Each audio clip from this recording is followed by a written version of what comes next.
नमस्कार मित्रों, जय माता दी, राधे राधे, जय श्री राम। आप सभी का नरेंद्र विश्वकर्मा यूट्यूब चैनल में मैं नरेंद्र विश्वकर्मा हार्दिक स्वागत करता हूं। आज हम इस वीडियो में बात करेंगे घन कोण का एसआई मात्रक क्या होता है। यदि आपकी जानकारी अच्छी लगे तो वीडियो को लाइक जरूर करिएगा। चैनल को अभी तक सब्सक्राइब नहीं किया है तो कृपया सब्सक्राइब कर लीजिए। साथ ही साथ इस वीडियो को शेयर करना मत भूलिएगा।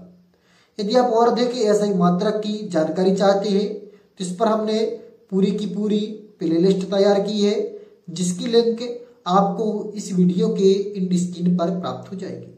तो बढ़ते हैं आज के अपने इस टॉपिक की ओर।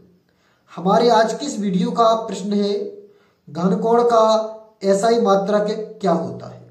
तो घन कोण का एसआई मात्रक स्टेरेडियन होता है। पुनः सुने, घन कोण का एसआई मात्रक स्टेरेडियन होता है। नमस्कार।